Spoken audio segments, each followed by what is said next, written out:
শিল্পাঞ্চলের শিল্পীরা বলে যদি কলকাতা বা বোম্বেতে চান্স পেতে গেলে অনেক লাইন আছে দরকার, টাকা পয়সার দরকার। তো শিল্পীরা কি এইভাবে হারিয়ে যাবে না পায় না চান্স? খুব কম শিল্পীকে দেখা যায় দুর্গাপুরতে যে সুজয় ভৌমিক এরকম আছে, কিন্তু অনেক ক্ষেত্রে শোনা যায় বা আমরা দেখি চান্স পায় না। এটা কি কোনো একটা বাধা পড়ে কোথাও?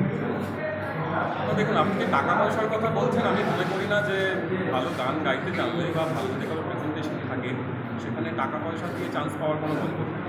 আমাদের ভারতবর্ষে এই মুহূর্তে প্রচুর শোজ হচ্ছে বাংলা এবং মুম্বাই ইন্ডাস্ট্রি দুটো মিলিয়ে, এবং আমরা বারবার দেখেছি যে দুর্গাপুর এবং শিল্পাঞ্চল থেকে প্রচুর শিল্পীরা, মানে আমারও আগে অনেক শিল্পীরা এখানে গেছেন এবং তারা মুম্বাই কাঁপিয়েছেন, কলকাতা কাঁপিয়েছেন। সুতরাং আমি একটু বলবো যে 7-5 না ভেবে কত টাকা লাগবে বা আমি টাকা ছাড়া চান্স পাবো না, এইগুলো না ভেবে যে জন্যে আপনি জন্মেছেন গান বাজনা করার জন্য সেটা মন দিয়ে করুন, সেটা সাধনা করুন।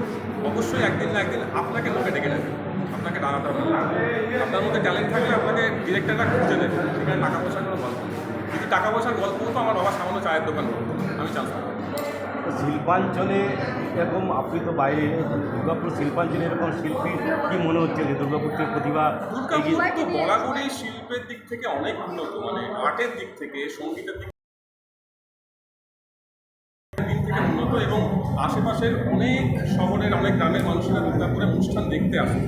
আমরা চিত্রালয়ের রথের মেলা খুব ছোটো ছিলাম তখন আমরা সেখানে কবি গান শুনেছি, কীর্তন গান শুনেছি, অর্কেস্ট্রা শুনেছি, হ্যাঁ, বা দোহারের মতন শিল্পী ও ব্যান্ডও ওখানে এসে পারফর্ম করতে।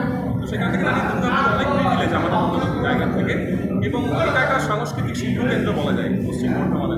আমার তো ব্যক্তিগতভাবে মনে হয় বাংলাদেশ চিত্রাসন বারবার আসতে হয়ে গেছে। একদম একদম একদম দুর্গাপুরে বারবার আসছি। দুর্গাপুরের আমার কলেজ, দুর্গাপুরের প্রথম প্রেম, দুর্গাপুরে গান শোনাতে অনেক জায়গায় এসেছি, আজকেও এলাম।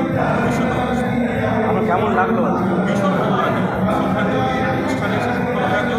যারা এই অনুষ্ঠান অর্গানাইজ করছে, রাজাদা এবং আরও বাকি যারা আছে, মিউজিক আড্ডা রয়েছে এখানে, তাদের প্রত্যেককে অসংখ্য কৃতজ্ঞতা। এরকম সাংস্কৃতিক সন্ধ্যা আয়োজন করা উচিত, যাতে করে আশেপাশে যারা যেসব মানুষ, যেসব আর্টিস্ট গান গাইছে